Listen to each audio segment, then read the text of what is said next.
The theme, so to speak, of the practice we're doing today is around having compassion for ourselves. I mean, cultivating compassion is always a good idea, but in particular, cultivating compassion for the things that we might shame ourselves around. So much of this has to do with our nervous system. We perceive some kind of threat, and the world we live in is pretty difficult. We live in a world where there's not a lot of certainty. We have these difficult circumstances, and then we get out and we compete for jobs and we get into relationships, some of which are really nourishing and some of which aren't so much.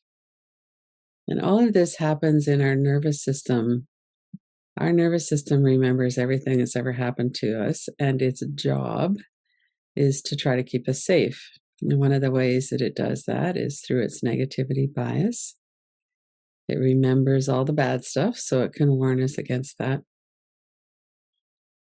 And then we go into some kind of a survival response. Quite often it's fight, flight, freeze, or fawn, people pleasing.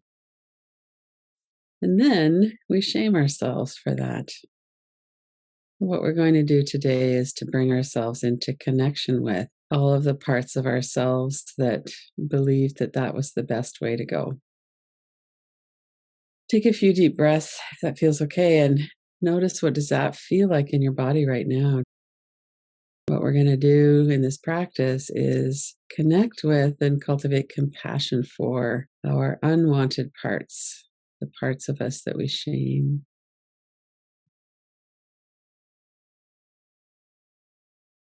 And as you're breathing in and out, notice if your body is tight and stiff, if there's a feeling of dread.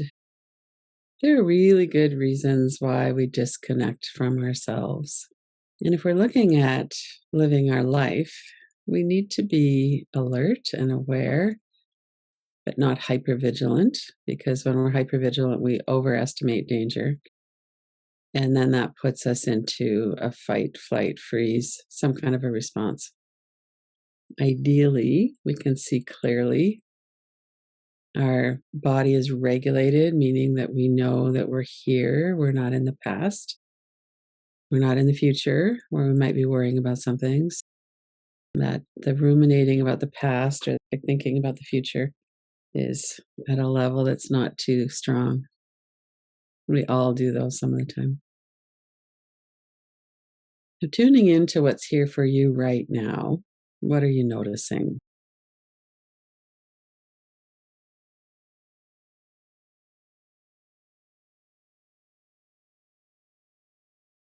Every time when we do a practice, we notice what's here. And in particular, when we're doing a practice like this, we're focusing on a specific part of our experience. So as you're inhaling and exhaling, let your system soften, let your body soften, let your breath soften, let your heart soften.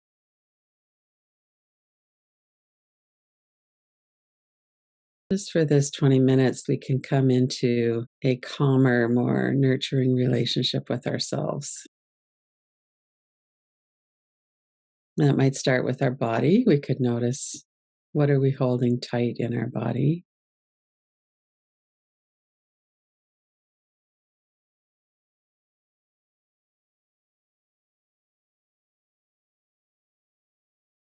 We check in with our body and notice. I'm bracing my shoulders. My shoulders are up around my ears. I'm clenching my teeth. I have a tight gut. I'm holding my breath. What does that feel like to notice your body?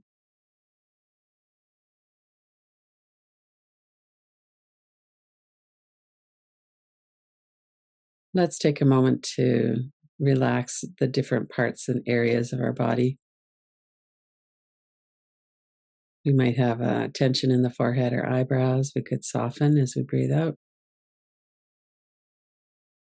We let go of worry when we soften our forehead.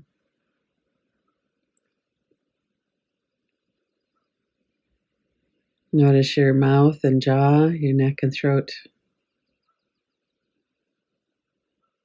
When we're holding something in, when we're not allowing ourselves to speak our truth, or when we're in a bit of a freeze or a flight response, perhaps, we might be holding tight through our jaw. So you could loosen up your lower jaw. Let your tongue soften onto the floor of your mouth.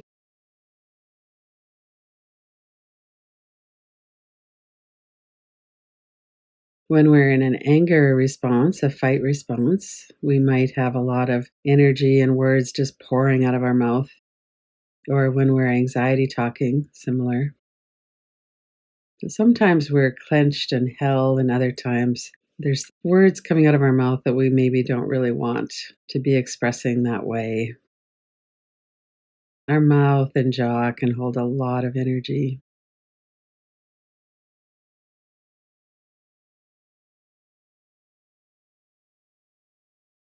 If we're looking at compassion for ourselves, including those things that we've done in the past that we're not very happy with, this could be one area that we need to put a little bit of kind attention into, is our mouth and jaw and our words, our expression verbally. And that's on the more active side. It also might be that we've been holding back and we might be in a bit of a freeze, or we're scared to say what we feel or to express anger, for instance. And we could shame ourselves for that too. I should have stuck up for myself. I shouldn't let them talk to me like that. I shouldn't be in this relationship. If there's something coming up that feels a little bit too intense, then do something to modify that. With thoughts, we could tap on our forehead, bring our attention into the sound, sensation of the tapping. Often that's enough to bring us back to this moment in time. We're always working with this balance of awareness. Can I remain grounded and present in this moment as I'm looking at something that might be a little bit difficult, might activate one of my survival responses? Notice your mouth, your jaw, your neck and shoulders, your upper back again. You could move your shoulders up a little bit on the inhale, release them away on the exhale.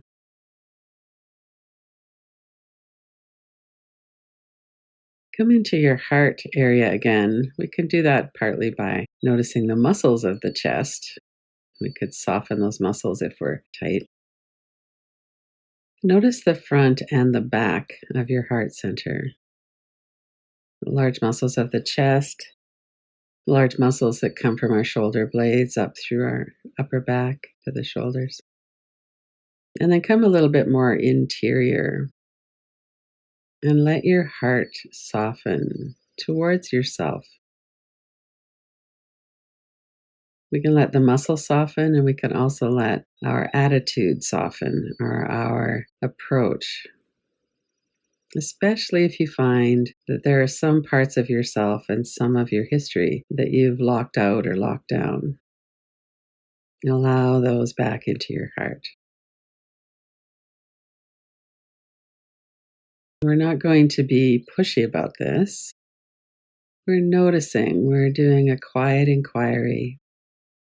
There might be a lot of intensity here, and we could use our tools. You could hold your own hands, feel that support and warmth in your hands. When we hold our own hands, it's an interesting experience to receive our own support in that physical sense. It's one way that we can connect. You could put your hand on your heart or both hands. In some ways, we're practicing welcoming ourselves. Welcoming ourselves is actually a very deep, ongoing experience.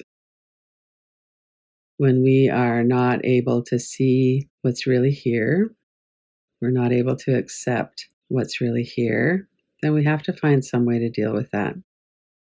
One of the ways we do that is we push it out of our mind. We might get angry at somebody else. Well, that was their fault. They shouldn't talk to me like that. It's their fault that I flew off the handle at them. We might go into a flight response. We just leave the scene emotionally, mentally. And a flight response can often feel really restless in our body. Tune into your arms and your legs. What's going on in your arms and legs? If there's a lot of restless energy in your arms and legs, you might do some shaking or stretching. When we're working with relaxing, we're never working with forcing our body to be still. We're working with the reality of what our body feels like, and then how could we support our body to come into stillness?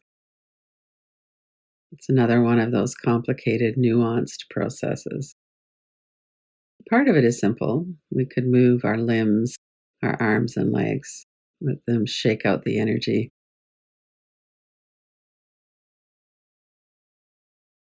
And as you're breathing in and breathing out, notice the rhythm and the movement of your body as you breathe.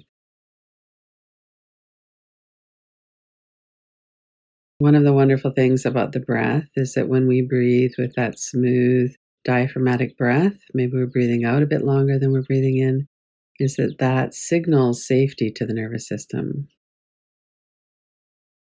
And that makes sense. If we're afraid or we're really angry, we're full of grief, our breath really reflects that. And many people have a habit of holding their breath or breathing very shallow. But taking a few deeper breaths is a good signal to the nervous system, and only if that feels like it's okay. When we're in freeze, often it doesn't feel okay to take a deep breath. So, in that case, we might notice the breath or notice the flow of air in the nostrils, and then gradually come into being more aware of the breath. Continue to be aware of your whole body. What's going on in your body now? We have such habits and tendencies of contraction in our body that we mostly have to come back again and again to the same places. When I come back into my forehead, it's pretty relaxed most of the time, but there's always a little bit more softening. The jaw, the back of the neck and shoulders. And as you settle your awareness again in your heart center, notice if there's anything that you have to keep outside, that you have to exile. It could be the part of you that went into freeze and didn't really engage with your life. Could be the part of you that said things you wish you hadn't, or that made you move all over the country and start over all the time. That restlessness, that flight response. As you're holding this in your heart center, keep it simple. If you're getting taken off into traumatic memory, then open your eyes, bring yourself back.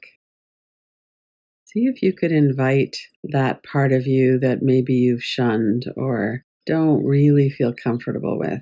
See if you could invite that part into your heart for a moment. We don't have to get too deeply into the details. We could notice what's here.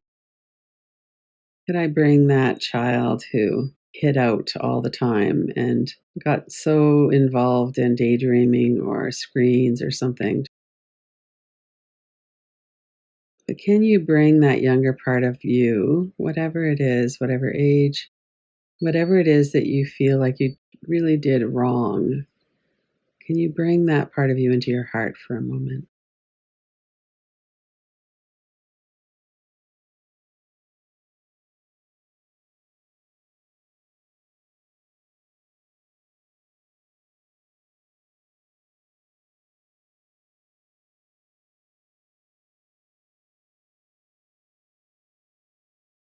And when we're bringing our parts in with some compassion and some interest, often we notice that it's different than when we're pushing them away or we're not really letting them be present.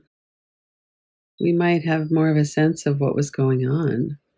Like, why was I so angry all the time? Why was I yelling at my parent? Or what was going on inside? And if we could bring that part of us into our heart, what would they want to tell us? What kind of support could we give them now that ideally it would have been great to have at the time, and we didn't have it at the time? We could bring that part of ourselves into our heart, understand what's going on for them, and we can also let them know that we're interested in welcoming them back. And whatever it is that we know now, we could let them know that too. Like, it was not your fault what happened to you when you were younger.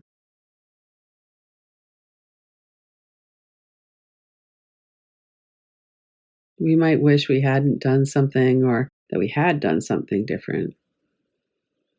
That was what was going on in our nervous system, especially when we're children. We have not fully developed brains, so we don't have all the neural networks that we're going to need in life.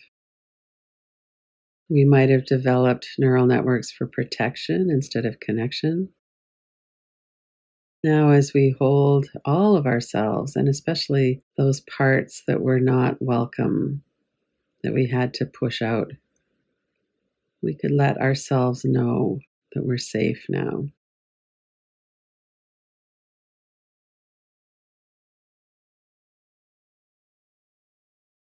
We're not alone anymore the way we were back then. As our adult self, we can form a relationship with all of the younger parts of ourselves that felt alone or scared or distressed.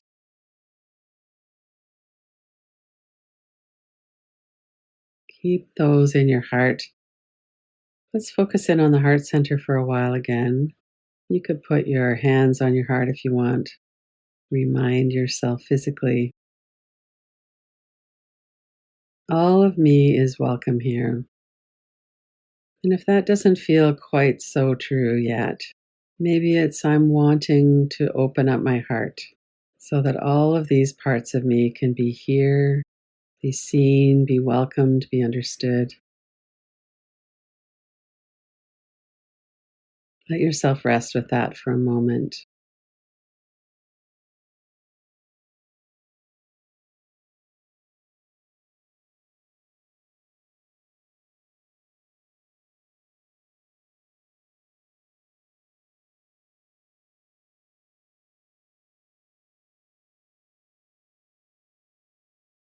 And when we do this, we find that we're more at ease.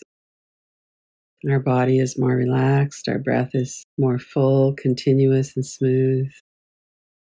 We come down from that state of hypervigilance in the nervous system. We experience a sense of ease and maybe even some stillness and silence in the mind.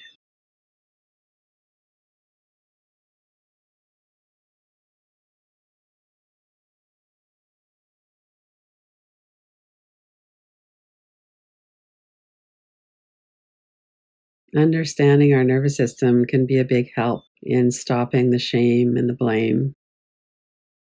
Understanding why we did what we did, what were the circumstances, what were our responses, and how we could support ourselves now. We can cultivate compassion, even if it's not fully present right now. We can cultivate that and bring ourselves into our heart, all of ourselves, even the parts that feel like they're exiled somewhere else. We can welcome ourselves into our heart.